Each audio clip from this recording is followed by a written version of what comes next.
ஹரி ஓம். நன்றாக இரு, குரு வாழ்க, குருவே துணை. ஓம் நமோ துர்காயே நமோ நமக. ஜெய் துர்கா. அனைவருக்கும் வணக்கம்.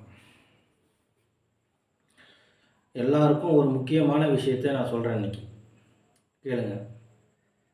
என்னென்னா, உங்கள் வீட்டில் யாருக்காவது ஒரு மாதிரியான செய்வினை செய்து, ஏவல் செய்து, பில்லி சூனியம் செய்து, பேய் பிசாசெல்லாம் பிடிச்சிருக்கும். அது நீங்களே உணர்வீங்க, நீங்களே பார்த்துருப்பீங்க. அதுக்காக நீங்கள் என்ன பண்ணுவீங்க, எத்தனையோ மாந்திரிகவாதி சாமியார்கிட்டையும் குறி சொல்கிறவங்ககிட்டையும் போய் ஆயிரக்கணக்கான பணங்களை செலவு பண்ணி வந்திருப்பீங்க. அதெல்லாம் போய் செலவு பண்ணியிருப்பீங்க. சிலருக்கு தீர்வு கிடச்சிருக்கலாம், சிலருக்கு தீர்வு கிடச்சிருக்காது. நான் செலவு பண்ணணும். அதே நேரத்தில் ஒரு கை கால் கூட வரல, செம்ம இடையில ஏதோ கை கால் வரலை, கை கால் ஊந்து போச்சு, ஏதோ காரணம். நானும் எத்தனையோ வைத்தியங்கள் போய் செஞ்சு பார்த்துட்டேன், எத்தனையோ டாக்டரை பார்த்துட்டேன், அம்மா செலவு பண்ணிட்டேன், அதுவும் கை கால் விழுந்து அதுவும் வரலை, என்ன ஆச்சுன்னே தெரியல, இப்படிலாம் இருக்கிறோம். இதுக்காக மாய மந்திரம் என்ன பண்ணிட்டாங்களா? உண்டு. ஹாஸ்பிட்டலில் போய் வைத்தியம் செஞ்சு எந்த கை கால் நல்லா இருந்தவங்க திடீர்னு கை கால் விழுந்து போச்சுன்னா நம்ம சந்தேகப்பட வேண்டிய விஷயம் அது. ஹாஸ்பிட்டலுக்கு போயிட்டு எல்லா டாக்டராலையும் ஒன்றும் இல்லை, தீர்வு இல்லை, எதுவும் சரியான ரிசல்ட் இல்லைன்னாக்கா அவங்க என்னானே தெரியல, எல்லாம் நல்லா இருக்குது, என்னானே தெரியலன்னு அப்படின்னு அவங்க ஒரு வார்த்தை சொன்னாங்கன்னா அது நிச்சயமாக மாந்திரிக வேலை தான். அது செய்வினை ஏவல் பில்லி சூனியம் செஞ்ச வேலை தான் அது. இந்தமாரி நபர்களுக்காக இதுலேருந்து விடுபடுறதுக்காக நான் ஒரு எளிய பரிகாரம் சொல்கிறேன். இது எளிய பரிகாரமாக நினைக்காதீங்க. நான் சொல்கிறது எல்லாமே மிக மிக முக்கியமானது. எளிமையாக இருந்தாலும் பலன் அதிகமாக இருக்கும். அவ்வளோதான். நான் சொல்கிற மாரி செய்யுங்க. நீங்கள் எல்லாருக்கும் ஒரு குலதெய்வம் இருக்கும். குலதெய்வம் இல்லாதவங்க இஷ்ட தெய்வம், அவ்வளோதான். குலதெய்வத்துக்கிட்ட இப்போ கை கால் வராதவங்க, இல்லை பேய் பிசாசு பிடிச்சிருந்தாலும், இல்லை செய்வினை எதுயாக இருந்தாலும் நீங்கள் எத்தினி கனி வேணாலும் எடுத்துக்கலாம். 21, அப்புறம் 51, இதுமாரி இன்னும் அதிகமாக 108, இதுமாரி எத்தனை வேணாலும் எடுத்துக்கலாம், உங்கள் விருப்பம் அது. இதை எடுத்து ஒரு சிகப்பு துணியில் முடிஞ்சு எடுத்துக்கிட்டு போய் உங்கள் கோயிலில், உங்கள் குலதெய்வ கோயிலில் மடியில் வச்சு ஒரு அர்ச்சனை பண்ணிவிட்டு அந்த கனியை எடுத்துகிட்டு வரணும். அந்த கனியை எடுத்துகிட்டு வந்து யாருக்கு பாதிப்பில் இருக்கிறாங்களோ அவங்கள ஆனால் வீட்டில் செய்யக்கூடாது. முக்கியமான விஷயம், வீட்டில் செய்யக்கூடாது. ஏதோ ஒரு வெளியில் ஒரு வனாந்தரமான ஒரு ஆத்தங்கரை பக்கம், ஒரு குளக்கரை பக்கம், ஒரு மைதானம், இதுமாரி ஒரு அனாமத்தான இடத்துக்கு தான் எடுத்துன்னு போய் செய்யணும். அதை விட ஒரு முச்சந்தியில் செஞ்சால் 3 ரோடாக பெரிய முச்சந்தின்னு சொல்லுவாங்க, அதில் செஞ்சால் இன்னும் நல்லது பலன் கூடும். முச்சந்தியில் செஞ்சோன்னா இன்னும் பலன் கூடும். அந்த மாதிரி இடத்துல அவங்கள நிற்க வச்சு, இல்லை உட்கார வச்சு, கிழக்கு முகமாக பார்த்து உட்கார வச்சு ஒரு வாழை இலை மேலே தான் அவங்கள அமர செய்யணும். வாழை இலை மேலே அமர வச்சு அவங்களுக்கு எதிர்க்க பொரி, கடலை, அவுள், எலுமிச்சம்பழம் அறுத்து, இது நான் சொல்கிறதெல்லாம் கவனமாக கேட்டுக்குங்க. இது புரியலன்னா மீண்டும் மீண்டும் போட்டு கேட்டு தெரிஞ்சுக்குங்க. பொரி, கடலை, அவுள், வெத்தலை, பாக்கு, பழம் அவங்க உட்கார வச்சுட்டு வாழை இலை மேலே அவங்கள உட்கார வச்சிடணும். எதிரில் ஒரு வாழை இலையை போட்டுடணும். அந்த வாழை இலையில் பொரி, கடலை, அவுள் நிறைய கும்பமாக கொட்டிட்டு எலுமிச்சங்கனி சிகப்பு வச்சு ஒரு 5-6 பழம், 4-5 பழத்தை அரிஞ்சு அந்த இதில் வச்சிடணும், இலையில் வச்சிடணும். கும்பலாக அந்த பொரி மேலேயே வச்சிடணும்.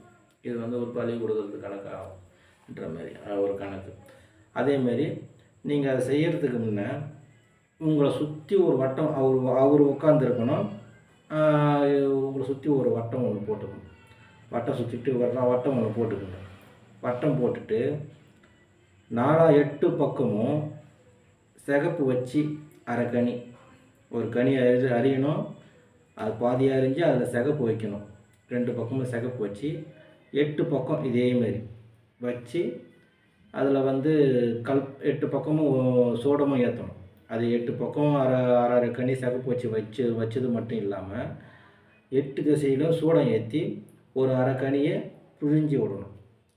இது ஏன் செய்கிறேன்னா, 8 பக்கம் உங்களுக்கு காவல் கட்டும்.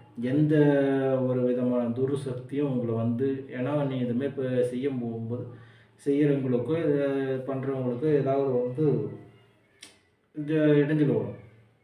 அதேமாரி நீங்கள் இதை செய்ய போகிறீங்கன்னா உங்கள் குலதெய்வத்தில் உங்கள் குலதெய்வ மடியிலேருந்து வச்சு எடுத்த அந்த ஒரு கனியை எடுத்து உங்கள் மடியில் வச்சுக்கணும். மடியிலையோ பாக்கெட்லேயோ, ஆனால் அந்த மடியில் இப்போ ஆனால் அந்த பாக்கெட்டில் பெண்களாக இருந்தால் மடியில் முந்தானியில் இது போல் முடிஞ்சு ஒரு அந்த குலதெய்வ கனியை வச்சுக்கணும். வச்சுக்கிட்டு ஒரு எலுமிச்சங்கனியை எடுத்து அது மேலே இன்றைக்கி ரவுண்ட் ரவுண்டாக சின்ன சின்ன வெள்ளை கற்பூரம் விற்கிது. அந்த வெள்ளை கற்பூரத்தை எடுத்து அவங்க சிரசில் வச்சு கொஞ்ச நேரம் அந்த உங்கள் குலதெய்வத்தினுடைய திருநாமத்தை உச்சரிக்கணும். ஐனாரப்பன் ஐனாரப்பன், அங்காளம்மன்னா அங்காளம்மன், மாரியம்மன்னா மாரியம்மன், இன்னும் கருப்பு சாமின்னா கருப்பு சாமி, முனியப்பன்னா முனியப்பன், யாராக இருக்கணும் நினச்சி ஒரு 3 தடவை இது சரியாக்கிடணும். உதாரணத்துக்கு ஒரு மாரியம்மன் வச்சுக்கோங்க. ஓம் அம்மா மாரியம்மா தாயே, இந்த மூலமாக யார் என்ன செய்வினை யாவல் பில்லி சூனி எதுவாக இருந்தாலும் இவரை பிடிச்சி விலகிடணும் அப்படின்னு சொல்லினே அதை நீங்கள் ஒன்று ஒன்றா தலையை சுற்றி இறக்கி கீழே போட்டு எதிர்க்க ஒரு பள்ளம் வெட்டிடணும். எதிர்க்க ஒரு பள்ளம் வெட்டி வச்சுக்கணும். சொல்ல மறந்துட்டேன், மன்னிச்சிடுங்க. எதிர்க்க ஒரு பள்ளம் வெட்டி வச்சுருக்கணும். அந்த பள்ளம் வந்து ஒரு அடி இருந்தால் போதும். அந்த ஒரு அடி அளவு பள்ளம் வெட்டி ஒவ்வொரு கனியாக இறக்கி அந்த பள்ளத்தில் போட்டுருங்க. தலையில் ஒரு கனி, நல்லா கவனமாக வச்சுக்கோங்க. தலையில் ஒரு கனி,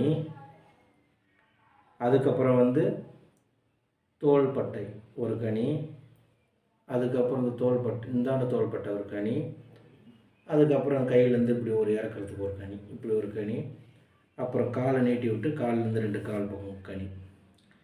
அதுக்கப்புறம் அந்த முழு கனி எடுத்து எல்லா கனியிலையுமே எலுமிச்சம்பழம் ஏற்றி தான் வச்சு இறக்கி அந்த பள்ளத்தில் போடணும். தோள்பட்டையிலேருந்து இறக்கிறதும் எலுமிச்சங்கனி கற்பூரம் எரிஞ்சிக்கினே இருக்கணும் கனியில். அந்த கனியை அப்படியே இறக்கணும். நல்லா கவனமாக கேட்டுங்க. கற்பூரம் ஏற்றி அந்த கனியில் எரிஞ்சிக்கினே இருக்கணும். அதை எடுத்து போய் பள்ளத்தில் போடணும். இதேமாரி போடணும். போட்டுட்டு இன்னும் சில கனிகளை எடுத்து வெறும் கனியை கையில் எடுத்துன்னு அவங்க அங்கத்தில் உடம்புல இப்படி உருட்டணும். இப்படியே உடம்புல உருட்டணும். உங்கள் மாரியம்மன் தாயின்ட்டு அவங்கள மனசில் நினச்சிக்கினே பேராத்திக்கினே இங்கெல்லாம் கை கால் இது எல்லாத்தையும் உருட்டணும். எல்லாத்தையும் எல்லா கைகள் எல்லா உடம்பு முதுகு பூரா உருட்டி எடுத்துன்னு வந்து அந்த பள்ளத்தில் போட்டுடணும். போட்டுட்டு அவ்வளோதான் முடிஞ்சுது. கடைசியாக எடுத்து ஒரு பழத்தை புரிஞ்சு விட்டுட்டு மண்ணை போட்டு தள்ளிட்டு மேலே ஒரு பெரிய கட்டுக்கல், அந்த பள்ளத்தில் எல்லாத்தையும் போட்டு ஒரு பெரிய பாறாங்கல் கட்டுக்கல் எடுத்து அது மேலே வச்சிடணும். வச்சிட்ட பிறகு திரும்பி பார்க்காம வீட்டுக்கு போயிட போகிறீங்க. வீட்டுக்கு போகக்கூடாது. ஒன்று உங்கள் தெருக்கானுக்கு போங்க, இல்லை உங்கள் குளம் இருந்தால் குளத்துக்கு போங்க, இல்லை எதுவுமே இல்லை எந்த வழியுமே இல்லை அப்படின்னாக்கா வீட்டுக்குள்ளே நுழையாமல் பின்னாடி தோட்டத்துப்புறமாக போய் தோட்டத்து வாசல் நீங்கள் போட்டு இந்த துணியை பூரா அவுத்து போட்டுட்டு எலுமிச்சை 3 எண்ணெய் தலையில் வைக்கணும். ஏதோ ஒரு எண்ணெய், விளக்கெண்ணெய், நெல்லெண்ணெய், இது போல் ஏதோ ஒரு தேங்காய் எண்ணெய், அது 3 எண்ணெய் தலையில் கூட்டி எலுமிச்சம்பழத்தை தலையில் தேய்ச்சி தலையை குளிச்சுட்டு உள்ளே போயிடணும்.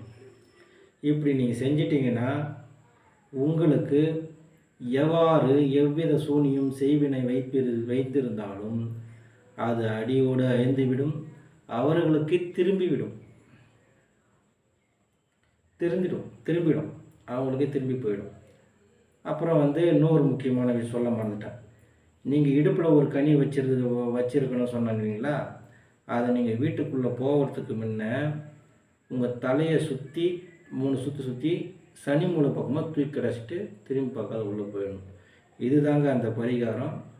கொஞ்சம் பெருசாக இருந்தாலும் நீங்களே செலவு இல்லாமல் காசு இல்லாமல் செய்கிறதுக்கான ஒரு வழிமுறை. நீங்கள் இப்போ வெளியில் போய் இதெல்லாம் செய்யணுன்னா ஒரு பூஜைக்கு 10,000 20,000 வாங்குவாங்க. இதெல்லாம் செய்யணுன்னா அவங்க மாந்திரிகவாதிகள் சாமியார்கள்லாம் செய்யணுன்னா 15,000 20,000 இல்லாத யாரும் செய்ய மாட்டாங்க. ஏன்னா கழுப்பு இதுமாரிலாம் இது பண்ணுறதுல பெரிய விஷயன்றதுனால செய்ய மாட்டாங்க. ஆனால் இந்த நாள் நீங்களே செஞ்சீங்கன்னா உங்களுக்கு பணம் மிச்சம், அதே நேரத்தில் உங்கள் இதிலேருந்து விடுபடலாம். அவ்வளோதான். இதை நீங்கள் ஃபாலோ பண்ணுங்கள். நீங்கள் இதிலேருந்து ஃபாலோ பண்ணுங்கள். அவ்வளோதான். நன்றி, வணக்கம்.